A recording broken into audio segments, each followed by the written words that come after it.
Bismillahirrahmanirrahim. Assalamualaikum warahmatullahi wabarakatuh. Alhamdulillah wassalatu wassalamu ala Rasulillah wa ala alihi wa sahbihi wa mawalah. Asyhadu an la ilaha illallah wahdahu la syarikalah wa asyhadu anna Muhammadan abduhu wa rasuluh, amma ba'd.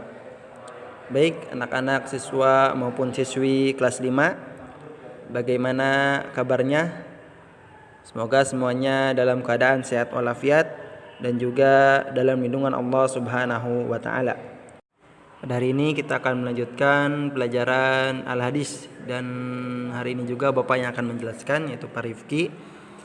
Ya, tentang materi kita akan masuk ke pelajaran yang ke-8 tentang tafsir surat Al-Maun. Silahkan disiapkan bukunya, dibuka halaman 29. Kita akan bacakan dulu, kalian silahkan disimak ya, bacaan surat Al-Maun dulu. Bismillahirrahmanirrahim. Ara'aital ladzi yukadzibu biddin fadzalikal ladzi yad'ul yatim wala yahuddu ala ta'amil miskin fawailul lil musallin alladzina hum an salatihim sahun alladzina hum yura'un wa yamna'unal ma'un. Ya, itulah bacaan atau surat Al-Maun. Mungkin kalian ya adik-adik siswa maupun siswi kelas 5 pasti sudah hafal. Atau ada yang belum hafal, Nak? Ya, silahkan kalau belum hafal kalian hafalkan. Insya Allah mudah, karena cuman 7 ayat ya. Nah, insya Allah mudah untuk dihafal bagi yang belum hafal surat Al-Maun.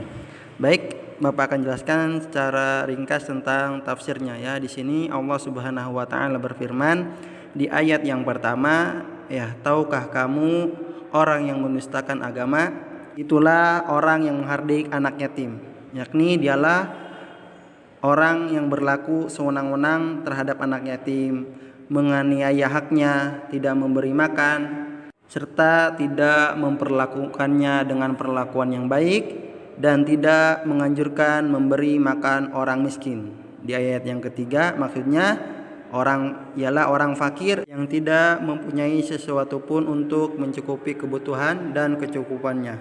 Kemudian di ayat yang keempat dan kelima, maka kecelakaanlah bagi orang-orang yang salat, yaitu orang-orang yang lalai dari salatnya. Nah, ini maksudnya bukan orang yang salat mereka celaka ya, Nak. Perhatikan adik-adik siswa maupun siswi kelas 5. Tetapi di ayat yang keempat dan ayat kelima ini maksudnya bagi orang-orang munafik yang secara terang-terangan mengerjakan salatnya, tetapi ketika sendirian mereka tidak mengerjakan salat, ataupun bagi orang yang suka menunda salat ya, mengakhirkan waktu salat, misalnya mengundur waktunya, nanti waktunya masih panjang. Nah, ini termasuk dari melalaikan salat, karena ya lebih bagus yaitu mengerjakan salat di awal waktu ya, tidak menunda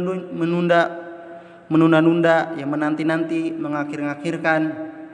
Ini maksudnya. Kemudian di ayat yang ke-6, alladzina hum yura'un ya, orang-orang yang berbuat riya.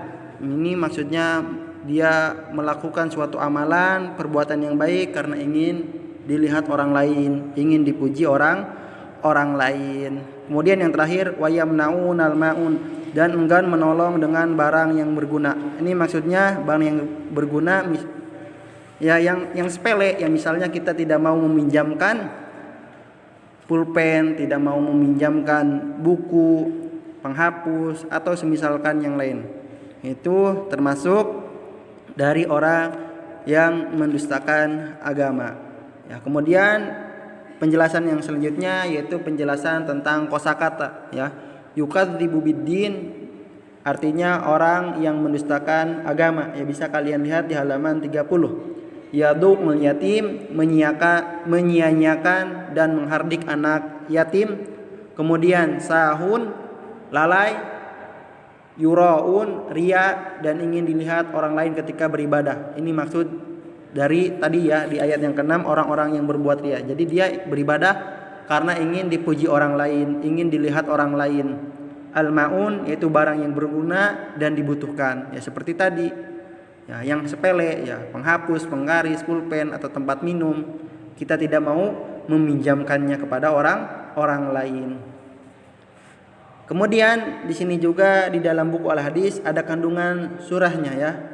Surat Al-Maun termasuk surat yang diturunkan di kota Mekah ya nak. Perhatikan, bisa kalian garis bawahi di buku Al-Hadis kalian ya. Surat Al-Maun diturunkan di Mekah.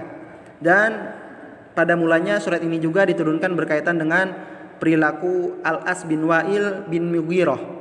Ya, dikisahkan bahwa Al-As bin Wa'il mempunyai kebiasaan menyembelih 2 ekor unta untuk disantap bersama sahabat-sahabatnya.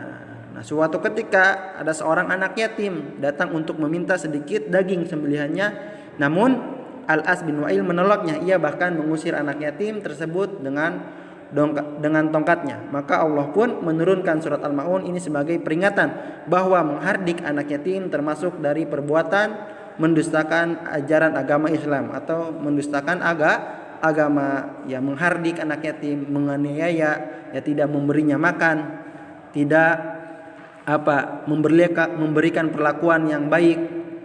Ya, maka ini termasuk dari mendustakan agama. Maka secara umum ya surat Al-Maun ini menjelaskan tentang beberapa perbuatan yang termasuk dari mendustakan agama, yaitu apa tadi ya.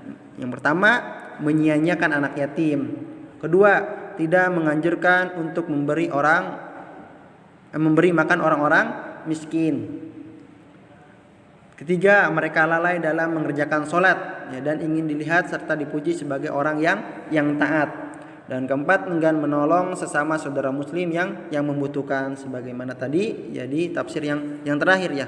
Dan enggan menolong dengan barang yang berguna, ya hal yang sepele ya, barang yang berguna yang sepele seperti yang kita miliki ya. Misalnya buku, kita mempunyai buku paket atau penggaris, pulpen, kemudian ketika teman kita meminjam, kita tidak memberikannya, tidak menolongnya. Maka oleh karena itu kita harus menghindari perbuatan-perbuatan di atas agar tidak termasuk orang yang mendustakan agama ya. Tadi Bapak ulang, surat Al-Maun diturunkan di kota Mekah, terdiri dari 7 ayat, dan surat ini surat yang ke berapa? Surat Al-Maun surat yang keberapa? Yang ke-107 ya. Mungkin itu saja penjelasan singkat dari Bapak tentang pembelajaran hari ini tafsir surat Al-Maun.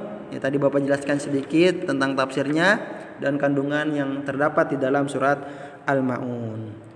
Apabila ada salah kata, Bapak mohon maaf ya. Karena itu datangnya dari Bapak pribadi. Ya, untuk pertemuan kali ini insya Allah tidak ada tugasnya.